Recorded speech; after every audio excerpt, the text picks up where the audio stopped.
On behalf of ASP International, I'd just like to welcome everyone to the launch of a new tour year and the launch of our first events, the Quiksilver Pro and the Roxy Pro. As you can see, we've got a great assemblage of champions. We've got world champions and local heroes and new rising talent, and I think that's represented right across the board. This year is an exciting year. There's such a great top 45 and top 17 women.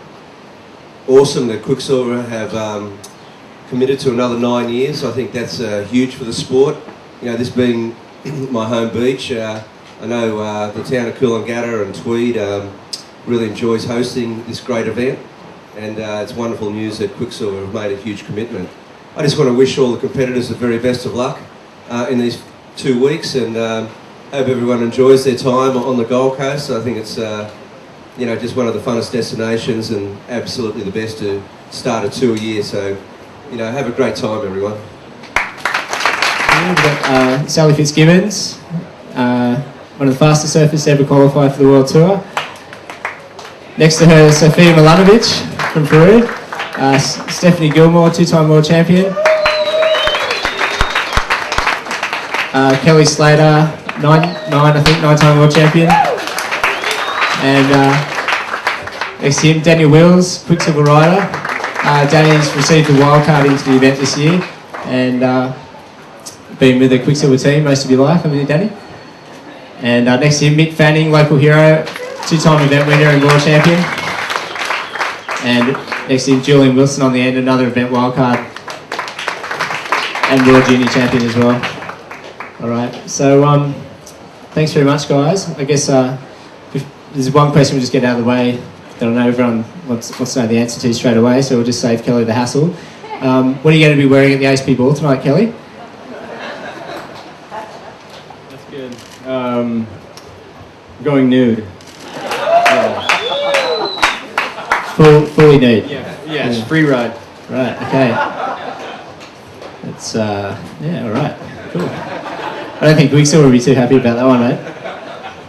Danny Wills, I'll throw a question to you. I mentioned before you've been with the Quiksilver team for most of your life, debuting as a teenager in one of the most famous surf movies all down the line, and it's a retirement year for you, and as a bit of a send-off, I guess, you've got the wildcard into an event. It's pretty much on your doorstep.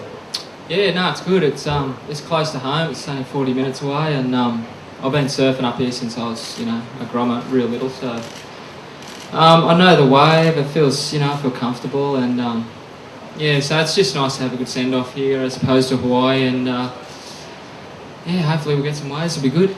Yeah, and does your attitude change from last year when you're full-time to coming into this event with knowing that you don't really have to do anything except...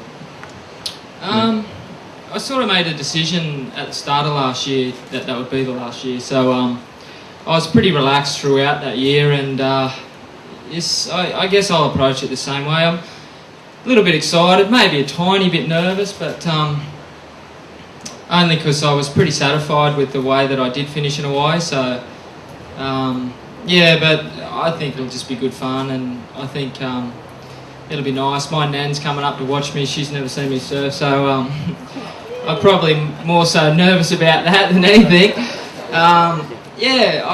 Nervous and excited, I think. More excited than anything. Yeah. How do you feel, Julian? You've surfed in this event before. Are you apprehensive at all? Or? Yeah, well, this is my 3rd year getting the opportunity to surf in this event, so I've got a bit of experience out here now, and I'm just excited. Definitely nervous, but mostly excited, and I can't wait. I'm going to get one of the top 3 surfers in the world first heat, so I just take it as a great opportunity. And Julian's also famous for inventing a surf manoeuvre called the sushi roll, which is like a crazy barreling, twisty sort of aerial. And you got anything like that up your sleeve to see out here? Well, it's a contest, so I'll try and do stuff that I can make more than once a year. But yeah, I don't know, if I landed one, I'd probably get a pretty cool score, but yeah, try and just, do something exciting and keep everyone on the edge of their seats. Question now for Mick, I guess. Mick, the last Australian world champion, and you've won this event here twice. And one question I was going to ask is, you know what it feels like to win, but now you also experience what only a world champion can, and that's what it feels like to try and hold on to a world title. How's your approach from last year to this year? It's very different. I think last year everything just seemed to be, so full on. It's so much going on, and this year just feel really, really relaxed.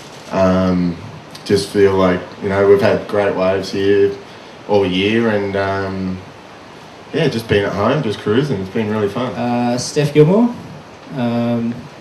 you made, I guess, your debut here or burst on the stage at your home break, and since then you've had a pretty much flawless run.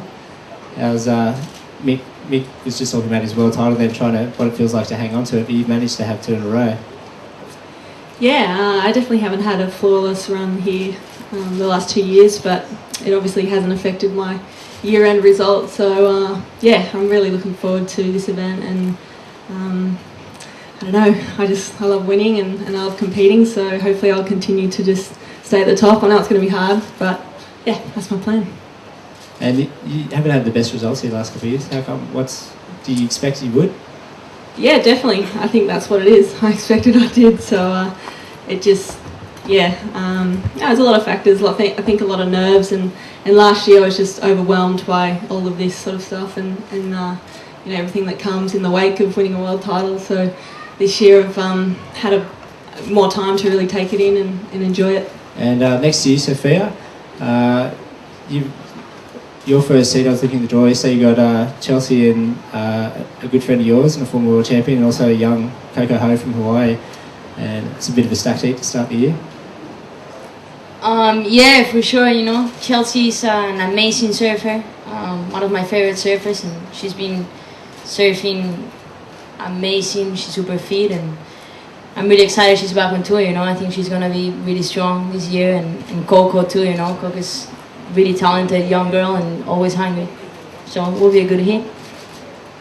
And speaking of the rookies, like Coco, next to you, Sally Fitzgibbons.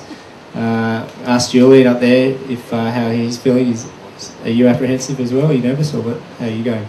I'm more, I guess, excited than nervous. It's my first event on tour, and I think the best thing about it is I don't really have to bust through the trials. I'm in the main draw and ready to surf snapper without the crowd, so I can't complain. Yeah. Kelly, there's been a lot of, I've been reading a few things that you've been experimenting with different boards. What boards have you brought to the Gold Coast?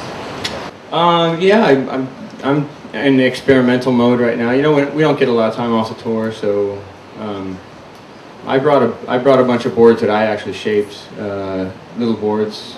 So and I'm riding some 4-fins. So I'm trying to kind of I think I've found something for me that feels really good, really fast and really responsive, and a lot of drive still. So I'm looking at hopefully I can feel confident enough on those boards to ride them, and if not, I have great equipment I've been on the whole career. How little are we talking? I think my smallest one's a 5.3. Is that any other time in your career have you shaped your own boards and surfed them on the world tour, or is this a new? No, just because now we have such good pre-shapes, the rocker's all right. I don't have to get the planer out and do the hard work. The rocker's there. I just come up with my own templates and do the rails. And if I really mess one up, Al's there to clean the mess up. So. What's the thinking behind that? Is that because now you only know what's inside your head and you're trying to make surfboards to fit that? Al just told me he wanted me to shape my own boards. I think he's getting old and tired, to be honest with you. Yeah, I will be riding the pink board again. Not full pink this year, but yeah, it's still pink. Just raising awareness for the young girls and women out there that need to check their tits, and having some fun. Just talking about National Breast Cancer Foundation. In terms of the competitive tolerance you have over the similarities being made.